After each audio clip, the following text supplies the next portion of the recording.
Ok, súper. Bueno, pues muchísimas gracias por recibirnos, por tenernos aquí. Eh, Le quiero decir que este es su espacio, entonces yo ahí voy a hacer preguntas, lo que quiere contesta, lo que no, no. Bueno, estoy muy agradecida de poder estar aquí. Quisiera empezar esta entrevista preguntándole si conoce y si nos puede compartir la historia de su familia antes del genocidio. ¿Quiénes eran? ¿Dónde estaban? Lo que usted sepa y lo que se sienta cómodo compartiendo. Bueno, hay muchas preguntas que me quedaron pendientes, pero ya no tengo a mis abuelos para hacérselas, porque cuando era niño, adolescente y joven no se me ocurrían algunas preguntas que hoy se me ocurren, pero no los tengo a ellos. Pero sí, por la información que tengo, provenían de zonas rurales, Ujú. trabajaban en el campo, de parte de la familia de mi mamá. La persona que más influyó fue mi abuela materna, quien en el genocidio mataron a toda su familia. Ella fue recogida por misioneros protestantes que la llevaron a un orfanato.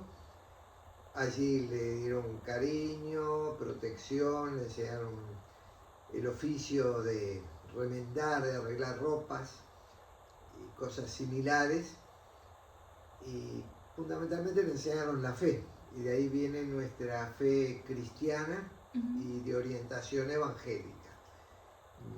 El lado de mi otro, de mi abuelo, el esposo de esta abuela que menciono, trabajaban en el campo, y los otros abuelos también fueron deportados, salieron, anduvieron errantes, pero pudieron sobrevivir y anduvieron. Primero, del lado de mi mamá, pasaron por Beirut, Brasil, finalmente se instalaron en Uruguay. Del lado de mi papá también Beirut, Argentina y finalmente acá. Mi papá nació en Buenos Aires, mi mamá nació en San Pablo, pero cuando mis abuelos los trajeron siendo niños aquí se instalaron y nosotros nacimos en Uruguay. Ok, qué interesante y digo, sé que estas son historias como tan duras y de tanta resiliencia de moverse de un lado a otro, sí, me parece, digo, sorprendente cómo lo han sobrellevado. Y no sé si me pueda platicar un poquito ahora de la hora que llega tu familia, digo, de ambos lados, Uruguay, otra vez como a qué llegan, por qué llegan, a qué se dedicaban, no sé si me pueda platicar un poquito. Bueno, mis abuelos paternos Ujú, fueron a Buenos Aires ujú. y mis abuelos maternos a San Pablo. Ok, Mis padres nacieron el mismo año ok. y cuando ambos tenían 4 años, sus padres decidieron Wow. venir a Uruguay. Así que familiarmente es así. Mi abuelo eh, trabajaba vendiendo limonada en el Prado y luego puso un almacén. Y mi otro abuelo también en San Pablo creo que tenía un restaurante de comidas orientales Ok, en sociedad con otra persona que parece que no le fue muy bien en esa sociedad. ok. Entonces decide venir a Uruguay, también empiezan a trabajar, instalaron un almacén y de esa forma las familias de mis abuelos vivieron aquí en Uruguay y bueno, dentro de sus posibilidades prosperaron, ¿no? Claro. Este. Y ahora le quiero preguntar si es que la tiene, que digo, eh, sé que también estos fueron temas que en muchos casos no se hablaron, ¿verdad? Pero conoce o sabe de alguna historia sobre el genocidio, sobre la migración que usted haya escuchado, no tiene que ser quizás directamente de un abuelo, de algún pariente, que usted diga, esta historia quedó como muy marcada conmigo y que recuerde. Este, Bueno, yo escuché muchísimas Ujú, historias de los sobrevivientes, ujú. no solo de mis abuelos, porque con mi función pastoral Claro. yo empecé con 28, 30 años y visitaba a esos ancianos en sus casas Wow. cuando ellos ya estaban en una etapa que ni siquiera se podían trasladar para venir a la iglesia, Wow. porque eran muy ancianos. Entonces cuando yo los visitaba, escuchaba de primera mano sus historias, ¿no? Ujú, Lo que sí me marcó fue la historia de mi abuela, ujú, donde ella cuenta, estoy hablando de mi abuela materna, ujú. especialmente tengo muchas referencias de mis abuelos maternos, Ok, ¿no? Porque mi abuela paterna yo no la llegué a conocer, ok. falleció joven, y a mi abuelo paterno mucho no hablé con él sobre estas cosas. Muchos silenciaban estos temas y no los hablaban, yo no sé si era por el trauma de lo vivido.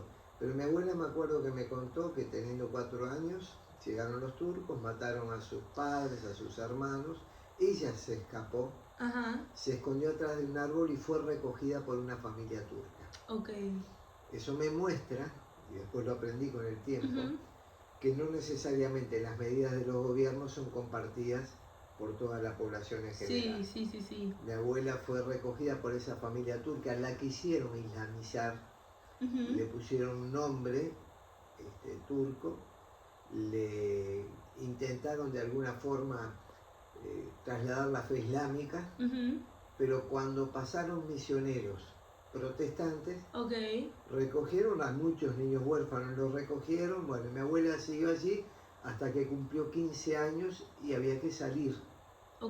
Y la salida, en aquel tiempo, estamos hablando de hace más de un siglo, era casarse, formar un hogar y tener otro. En el caso de mi abuelo materno, siempre me acuerdo que contaba que él estaba dentro de una iglesia apostólica, ortodoxa. Llegaron los turcos, cerraron las puertas, las ventanas, prendieron fuego el templo y ahí murieron asfixiados o quemados su madre y todos sus hermanos. Qué duro. Y mi abuelo decía que se escapó con un loco, decía él. La expresión que usaba era un loco. Y nosotros entendemos que lo que él quería decir que era una persona que tendría algunas alteraciones mentales. Y de alguna forma escaparon los dos. Mientras todos murieron quemados dentro del templo, ¿no? Y como su padre estaba en otra parte en ese momento, su padre no estaba ahí en el templo. Unos meses después se encontraron y empezaron un itinerario juntos hasta que llegaron aquí a Uruguay. Mis abuelos se casan y bueno, siguieron rumbo por diferentes lugares. Esa historia la tengo muy presente, muy marcada, ¿no? Claro, porque también creo que, y ya hablaremos un poco más de su rol y el por qué, pero pues ambas son historias como de fe de cierta manera, y como muy acogidas también, creo, por instituciones, ¿verdad?, religiosas. A ver, el armenio era tradicionalmente de raíz cristiana, aunque no tuviera una firme convicción cristiana, lo que sí tenía era al menos una tradición o una cultura de carácter cristiano. Y eso también lo hizo diferente al contexto musulmán que los rodeaba. Y también tengo que decir, desde mi lugar, desde mi observación, la fe cristiana ayuda al ser humano a elevarse, a desarrollarse, y eso los ponía como cultura, como etnia, en una posición privilegiada, lo cual también empezó a generar algunas problemáticas. Cuando uno va a Armenia, hasta el día de hoy, encuentra símbolos que hablan de esa cultura cristiana que desde su raíz se tuvo. Evidentemente la iglesia apostólica, la iglesia ortodoxa es la iglesia oficial del Estado, luego entraron protestantes, la expresión evangélica, y también católicos. Estamos hablando de los inicios. La situación actual va pasando por otros procesos también, pero sí, eso ha marcado mucho, la raíz cristiana ha marcado mucho la esencia del ser armenio, ¿no? Claro. No, y creo que es algo que he ido viendo representado, como dice usted, aunque ya hay de casos en casos, ¿verdad?, donde quizás la fe y la creencia como en la religión en sí no es tan fuerte, la tradición misma creo que es algo que como por lo menos se respeta, sí, ¿no? sí. Se respeta en algunos casos. Por ejemplo, acá nosotros nacimos en Uruguay, el país más agnóstico y humanista de América Latina. Esas influencias también llegan a los nacidos dentro de la colectividad armenia del Uruguay. Como fuimos criados en las escuelas, en los liceos uruguayos, a veces no se puede entender esto, aunque nuestros ancestros fueron armenios, nosotros nacimos en Uruguay. Sí. Entonces, somos ciudadanos uruguayos con todos los privilegios y todas las responsabilidades que implica ser ciudadano de un país. Pero yo cuando viajo, ciudadano uruguayo, ¿no? Claro. Entonces, hoy aquella fe más metida en la esencia del ser humano, hoy no es tan así en las nuevas generaciones, ¿no? Sí, sí, sí. Ok, creo que esto es un como para pasar a lo que sigue. Ahora quiero entrar un poco más en usted. Usted dice nace aquí, ¿verdad? En Montevideo. Y me gustaría ver si me puede platicar un poco cómo fue su infancia, cuando creció. Comentó también, ¿no?, que fue a estas escuelas, me imagino también la escuela armenia. No sé si me puede contar un poco sobre su infancia, qué tipo de escuela fue, si formó parte de estas instituciones, que sé que hay varias, ¿verdad? Que si el Scouts, el soccer, todas estas cosas. Y pues sí, no sé lo que me quiera compartir de su infancia. Yo tuve una infancia muy feliz, normal, el amor y cariño de mis abuelos, tíos, primos, mis padres, mi hermana. Entonces, desde la contención familiar fue muy sólido todo eso, ¿no? Y cualquier carencia de otra índole no se notaba porque el amor sobreabundaba, digamos, ¿no? Y la seguridad de la presencia familiar en todas las cosas. En realidad yo siempre estuve vinculado a la iglesia evangélica desde niño, porque los evangélicos tienen lo que se llaman escuelas dominicales. Y eso es un trabajo que se realiza directamente para el niño, donde se le enseña los principios bíblicos, la Biblia y todo, pero en idioma, en formas, en canciones, en imágenes, dibujos, que para el niño sea comprensible y atractivo. Sí, sí, sí. No era un ritual religioso. Entonces, así yo de niño, con mi abuela y con mi madre, asistíamos a la iglesia evangélica. Salíamos los domingos de la iglesia y nos íbamos al encuentro familiar, donde había 20 o 25 personas, compartíamos una mesa muy linda, con mis primos jugábamos, estábamos todos. La verdad que en mi caso particular recuerdo eso, recuerdo a mis abuelos como extranjeros y escuchando la audición Radio Armenia. Era una tradición. Mi abuelo jugaba a lo que los armenios llamaban el tablí, el backgammon. Claro, sí, ¿no? Entonces, todo aquello, no son las imágenes que tengo, todas las mujeres cocinando, especialmente algunas comidas armenias que hasta el día de hoy siguen siendo de mis preferidas. Y bueno, mientras los hombres estaban en otras cosas, un esquema de familia de inmigrantes de otros tiempos, ¿no? Claro, no, y como lo describe puedo intentar, ¿verdad?, crear imágenes mentales y muy lindo, ¿no? Sí, creo que como lo describe, como un ambiente muy caluroso, de mucho amor, como usted amor. Mismo lo describe. Y hay algo también que, si bien mi abuelo no era de mucho contar, yo a veces me acuerdo que él, escuchando alguna canción, se le caía alguna lágrima que seguramente estaba asociada a lo que vivió él. Sí. Pero venían a veces después, a la hora del café, algunos tíos de mi mamá, ¿no?, los hermanos de mis abuelos, y yo como niño me sentaba y escuchaba las historias, ¿no? Que parecían fantasiosas, una película. Sí, puedo imaginar. Pero uno se fue nutriendo también de todo eso, ¿no? Sí, qué interesante, y también que usted dijera como que le entrara, ¿verdad?, de niño esa curiosidad de decir, wow, me siento a escuchar y a conocer. Para mí no era a ver cosas de viejos.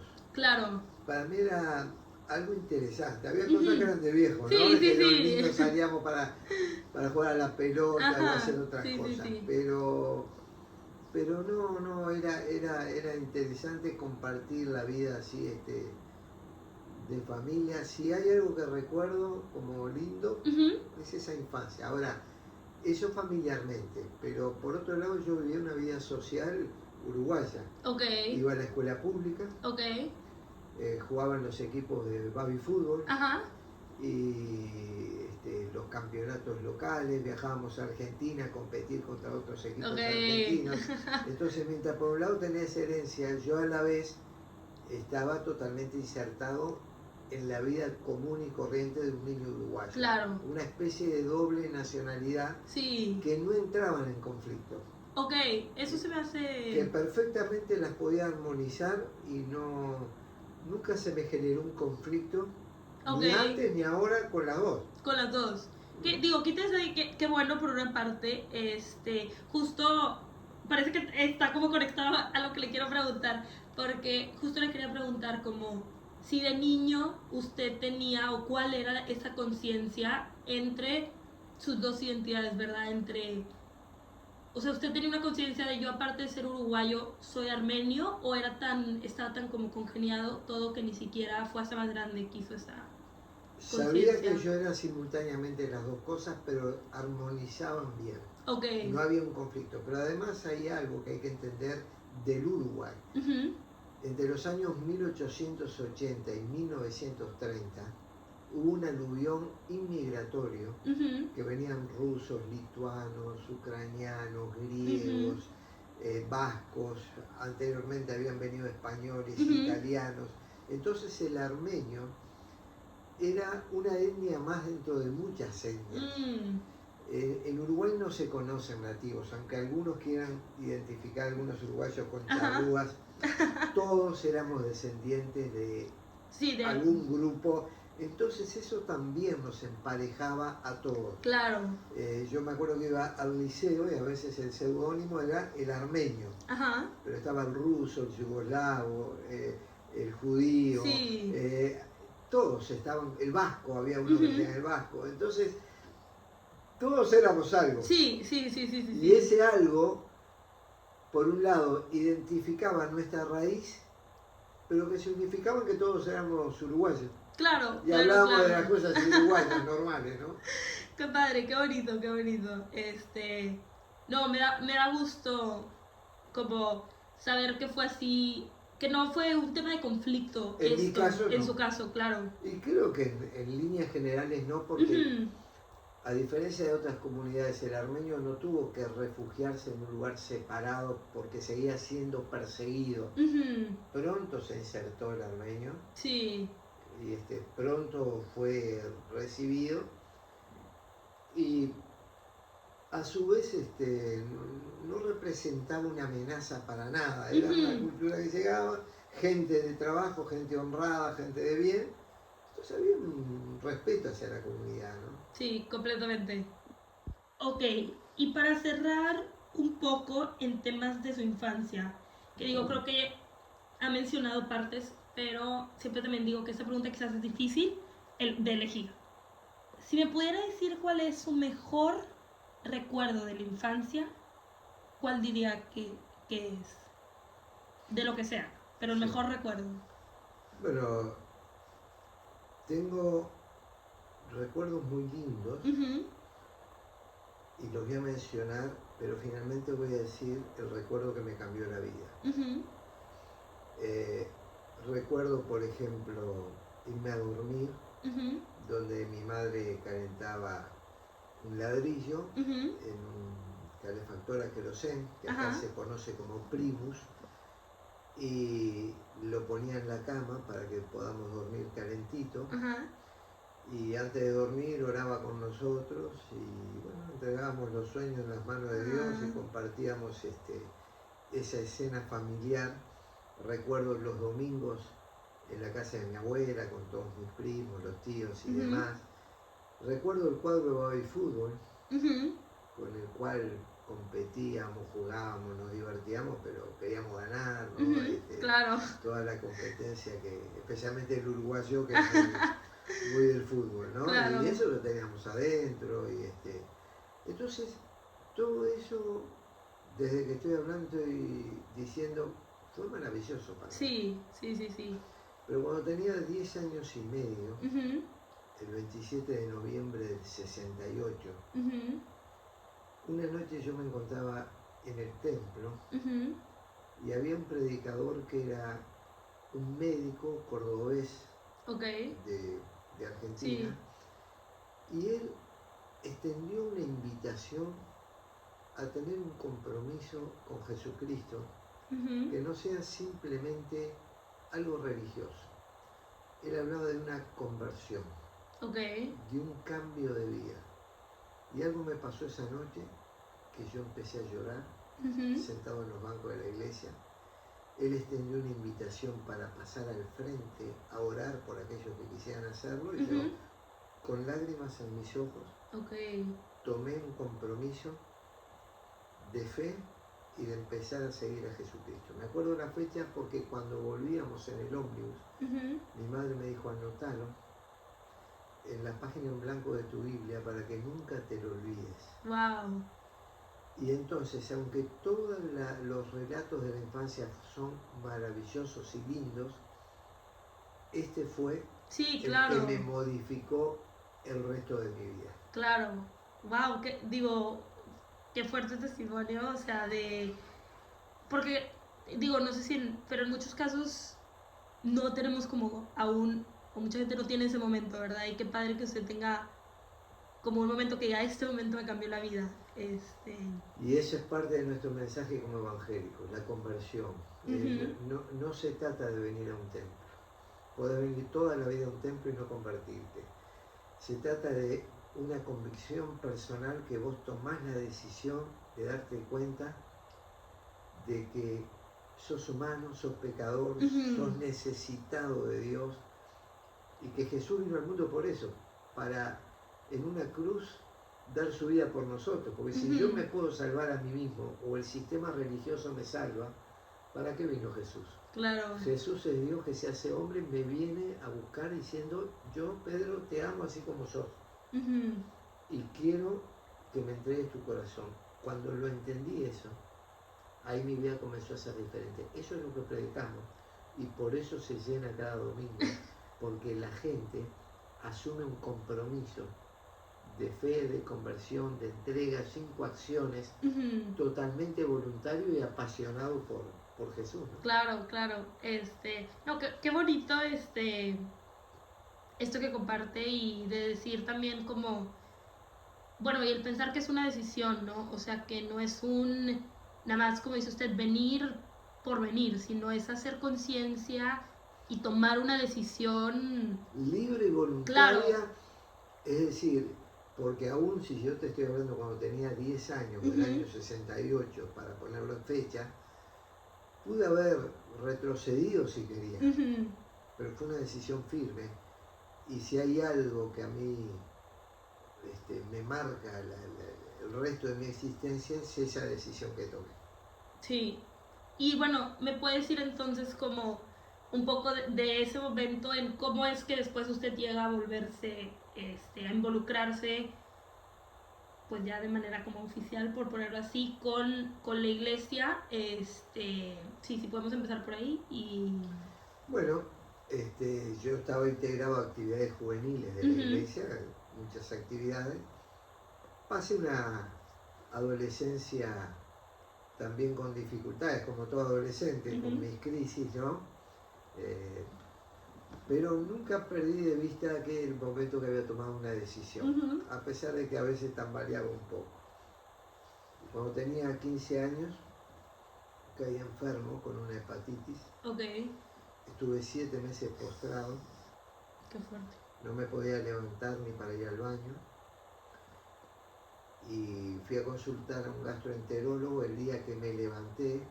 Aquel niño que jugaba al fútbol y que se movía con tanto, las piernas no me respondían, me temblaban porque había estado 7 meses postrado, entonces mis piernas no se habían ejercitado.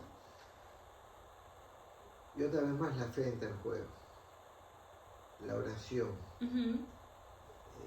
Personas oraron por mí, realmente Dios me sacó de esa situación, pero en esos 7 meses yo reacomodé mi vida y como literalmente yo tenía que estar en cama mirando hacia arriba, fueron 7 meses que miré hacia arriba. Y ese mirar hacia arriba me llevó mucho a mirar hacia adentro. Claro. Y a darme cuenta de muchísimas cosas e ir tomando decisiones. Luego empezamos a salir en giras por el interior del país y empecé a darme cuenta y los demás también me hacían Ujú. dar cuenta que tenía determinados dones o Claro. perfiles de cosas y me alentaban y yo me sentía cómodo y me gustaba. Ajá. Empezamos a trabajar con otro amigo que hoy es médico, Ujú. este, en algunas, en una capilla Ujú. muy sencilla en un barrio pobre de Montevideo, y ahí prediqué por primera vez, Ok. con todo el nerviosismo que tenía pararme ante el público, que para mí era una multitud, pero era 20 personas, Ah. y con el tiempo llegué a predicar a 20.000 personas. Wow. Este, pero así se fue dando y salíamos con una carpa Ujú. donde se juntaban cientos de personas por los pueblos y ciudades. Wow. Bueno, todo esto me fue llevando a ingresar al Seminario Teológico Bautista Ujú. del Uruguay, donde obtuve mi bachillerato en teología Ujú.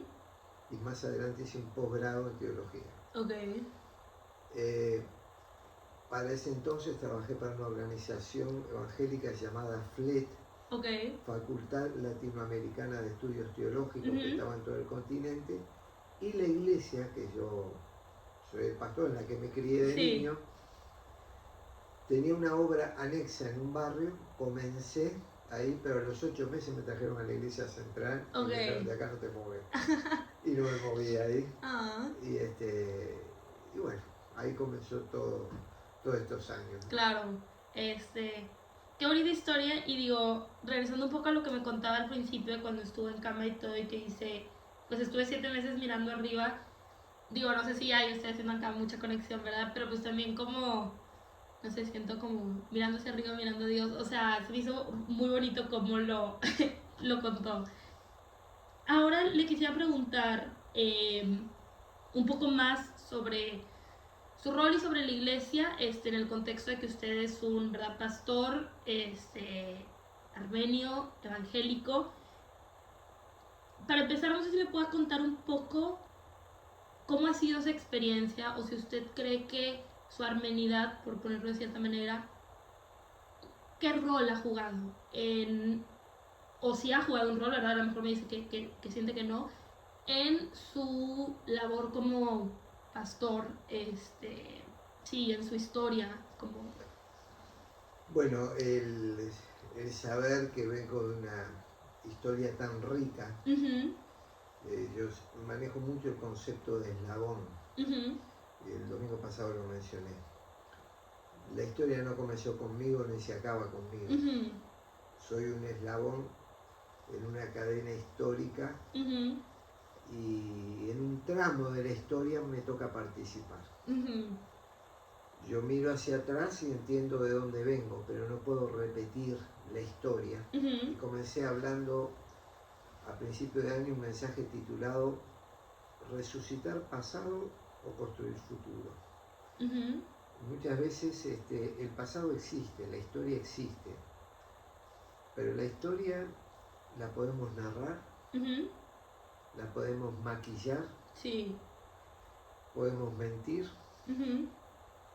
o simplemente nos puede dar herramientas para catapultar todo lo que se viene. Yo soy de los que piensan esto último, Claro. ¿verdad? Este, de dónde vengo y dónde viene toda nuestra raíz nos ayuda a proyectar todo lo que se viene. Ujú. Cuando yo era niño estaban todos los inmigrantes armenios en la iglesia, Ujú. y al punto de que entrábamos, las costumbres, ¿no? Entrábamos al templo y las mujeres iban a la fila de la derecha Ujú. y los hombres a la fila de la izquierda. Ok. Cosa que hoy, si uno ve un matrimonio haciendo eso, Sí. podría sospechar de que hay algún conflicto Claro. matrimonial. Entonces digo, ¿qué estoy queriendo decir con esto? Lo que en un tiempo puede ser valioso, pero que no Ujú. es esencial, no es más que costumbre. Ujú. Pasan los tiempos y las costumbres se suplantan por otras. Ujú. La iglesia se fue ayornando y adaptando a los tiempos. Ujú. Todos los que hoy están en la vida de la iglesia, ninguno de los inmigrantes del genocidio. Ujú. Y en el caso mío, yo soy nieto. Sí. Mis hijos son bisnietos Ujú. y mis nietos son los tataranietos Ujú. de aquellos Sí, que fueron inmigrantes. Y hay un detalle que no es menor. Yo a veces me paro en la iglesia y veo una gran cantidad de jóvenes en los primeros bancos y pienso, yo fui el pastor de sus bisabuelos y soy el pastor de sus bisnietos, claro. pero entre bisabuelos y bisnietos no se conocieron. Wow. Y yo conocí a ambas generaciones. Wow, wow, wow. Entonces la iglesia sufrió cambios. Sí. Desde mi lugar yo me siento, sí, otra vez más con esta doble nacionalidad, pero evidentemente entiendo que el contexto dentro del cual se mueve hoy la iglesia es distinto. Ujú. De hecho, muchos se fueron casando con personas que no eran de origen armenio. Sí, sí, sí, sí. Y entonces se empieza a generar algo donde la iglesia hace décadas se tuvo que plantear.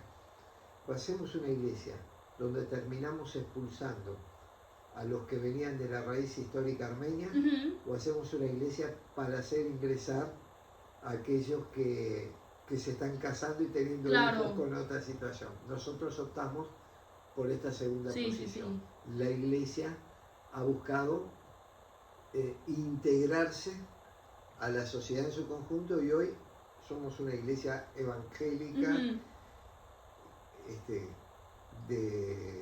conocida en Sí, el sí, sí, contexto claro. evangélico y de referencia para muchas cosas, ¿no? Claro. No, no, digo, suena todo como muy lindo, y como dice, digo, me gustó mucho pues no sé si es metáfora que o concepto del eslabón y también lo que dijo de que pues yo conocí a los bisabuelos y ahora se hizo algo muy, muy, muy padre. Ahora le quisiera hacer una pregunta quizás más técnica, por ponerlo así.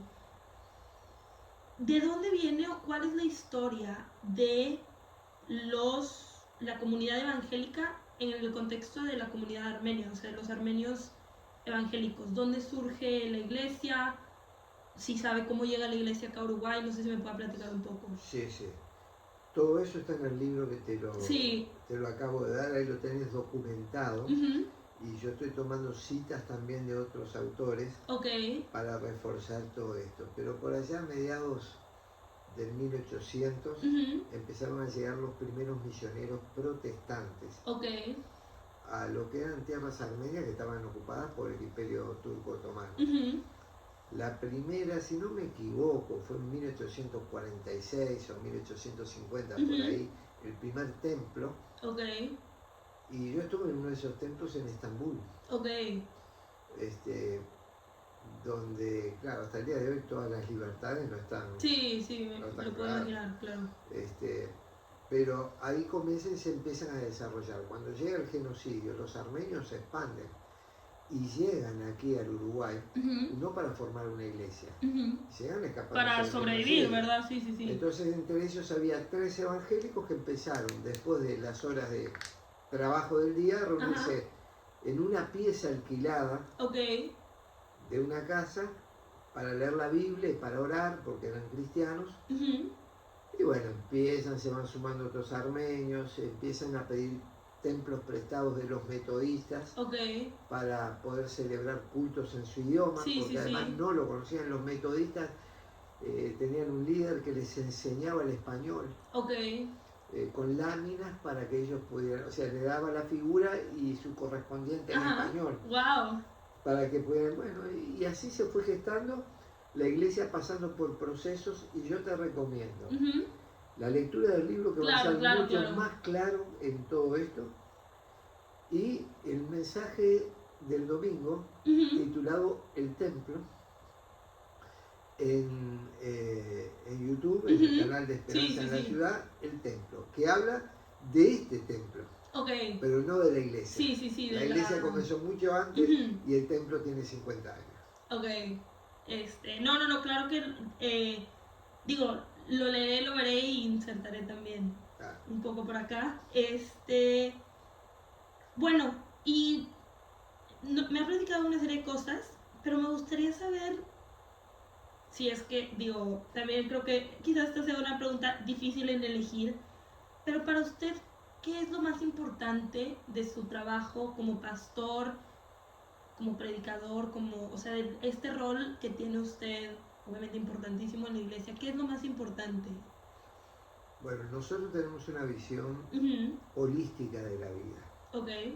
Creemos, según nuestros criterios bíblicos, que el hombre es cuerpo, Ujú. mente o psiquis, alma Ujú. y espíritu. Ujú. El cuerpo tiene fecha de inicio y fecha de vencimiento. Sí, Un día vamos a morir todos nosotros. claro. El alma, las emociones, la psiquis, es parte no visible pero esencial del ser humano. Ujú. Por eso adquirimos conocimientos, estudiamos, evaluamos, por eso sentimos, a veces estamos tristes, a veces estamos Ujú. alegres, los seres humanos somos eso también. Sí. Pero todo eso tiene límite. Ujú. Nosotros creemos también que somos seres espirituales, creados a imagen y semejanza de Dios.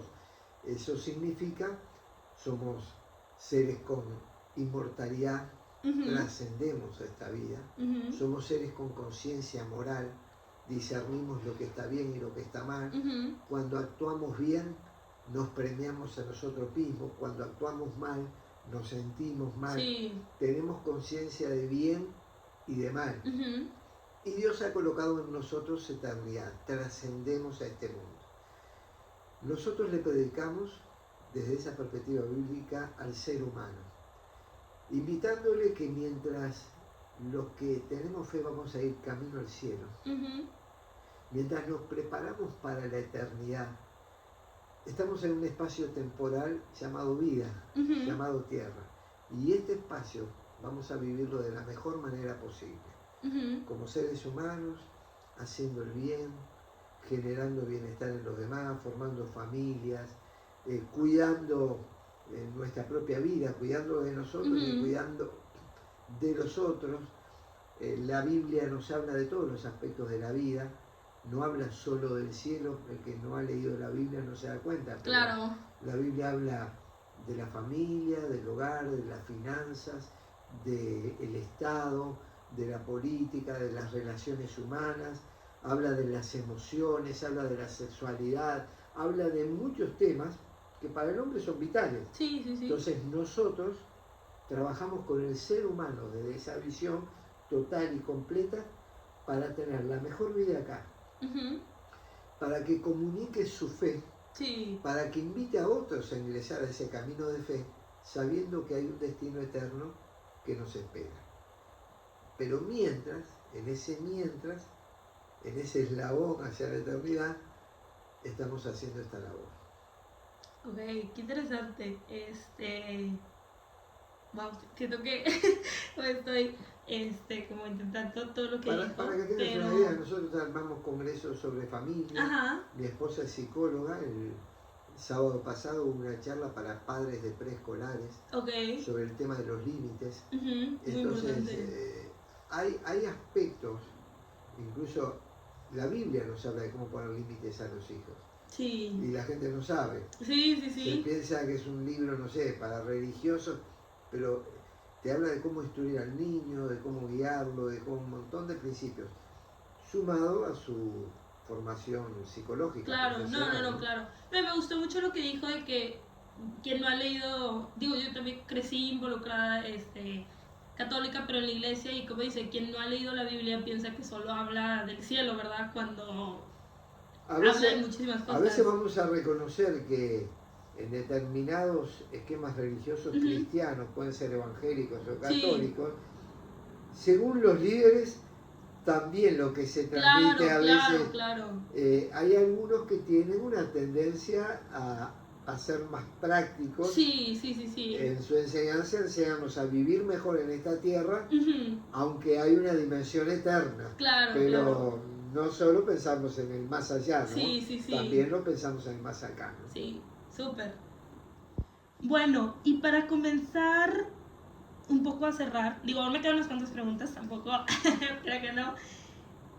Quisiera saber cuáles son los retos que usted siente, los mayores retos a los que ahorita se está enfrentando la iglesia en su contexto, la iglesia evangélica.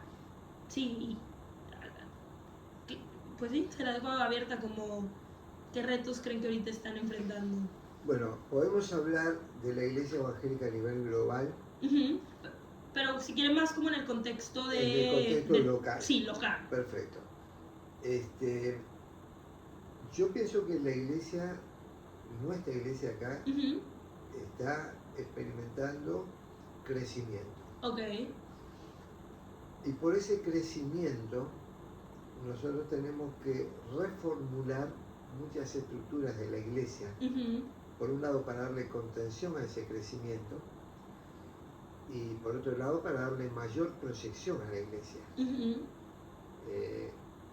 Estamos enfrentando como iglesia también un modelo ideológico Ujú. que muchas veces colisiona con lo que tradicionalmente la iglesia ha sostenido. Sí. Hoy hay muchas formas de pensamiento, tenemos que convivir también con otras personas que tienen una mentalidad que es diametralmente opuesta Ujú. a lo que nosotros como cristianos podemos sostener. Ujú.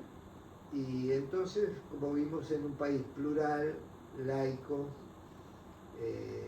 es necesario aprender a dialogar con la sociedad en su conjunto sin perder la identidad cristiana. Claro. En definitiva, soy quien soy, pienso como pienso, vivo como vivo, pero también reconozco que fuera de mi círculo y fuera de mi ser, hay otras personas que no viven ni piensan Sí, como...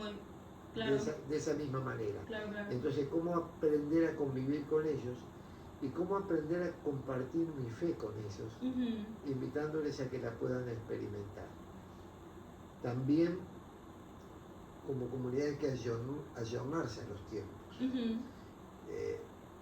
Nosotros tenemos una modalidad litúrgica, vamos a llamarle, muy contemporánea. Ujú.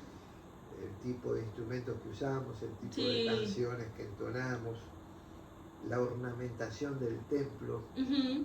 está muy pro para temas de transmisiones en vivo. Claro.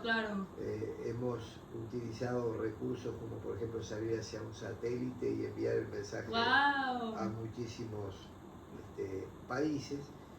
Y también estamos enfrentando el tema, que será inevitable pensando cómo hacerlo, de la ingeniería robótica y la inteligencia artificial. Sí. Todo eso es una realidad que está presente y que estará presente en las nuevas generaciones. Y entonces nuestra pregunta no es cómo es la iglesia que nos gusta, sino qué es la iglesia que Dios espera y cómo vamos a preparar a la iglesia para las futuras generaciones, cómo vamos a articular los cambios y cómo vamos a dejar preparado todo para el futuro. Claro. Cuando el domingo pasado yo hablaba de los 50 años del templo, Ujú. mencionaba que en el Antiguo Testamento David se propone construir un templo. Ujú. Y Dios le dice, no, vos no lo vas a hacer porque derramaste mucha sangre. Ujú. Lo va a hacer tu hijo Salomón. Y Sí. el templo de Salomón hasta el día de hoy Claro, sigue siendo... es famoso, el Sí. templo de Salomón. Y lejos de amargarse o resentirse, lo que entendió David es que era el mismo Dios manifestándose en diferentes generaciones. Ujú. Y tampoco se cruzó los brazos. Ni bien se enteró que él no iba a construir el templo, contrató albañiles, compró madera, hizo todos los arreglos para cuando él no estuviera Sí. y el templo se pudiera construir.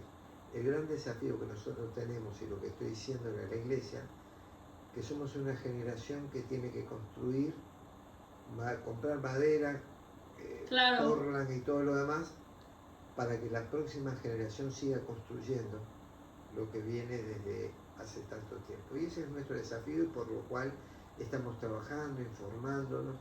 La semana que viene yo viajo Ujú. a una de las iglesias más grandes que existen en los Estados Unidos, Ok.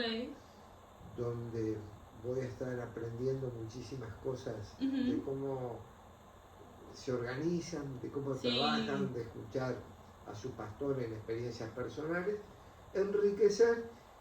Y estas cosas no se pueden extrapolar, pero uno puede aprender Claro, claro, y aplicar según su contexto algunas cosas que pueden favorecer. claro.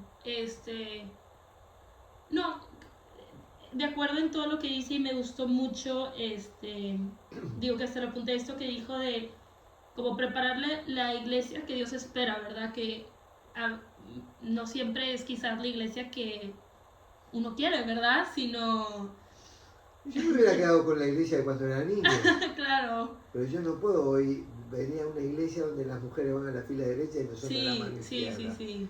donde no existían, por ejemplo, estas herramientas como estar filmándome. Ajá, No existían en las casas un teléfono de base. sí, sí, sí, Entonces, el sí. mundo en el cual vivimos es diferente. Ahora, la doctrina, la teología bíblica, los valores cristianos esenciales no se modifican con el tiempo. Ujú, Simplemente cambian las herramientas para comunicar en cada generación lo eterno en un contexto que varía. sí, Jesús dijo, el cielo y la tierra van a pasar, pero mis palabras no van a pasar. ujú, En definitiva, nosotros estamos predicando las palabras de Jesús, el Evangelio, en un mundo, cielo y tierra, que van pasando. claro, claro, claro. Entonces sus palabras no pasan, pero nosotros y todo lo que se avecina va cambiando.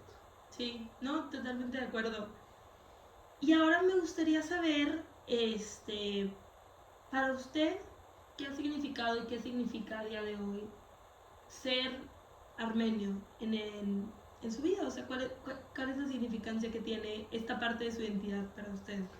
Bueno, es mi identidad. Ujú, Para mí es gratificante decir hasta el día de hoy que soy de origen armenio. ujú, Eh, yo pienso que es una rica historia.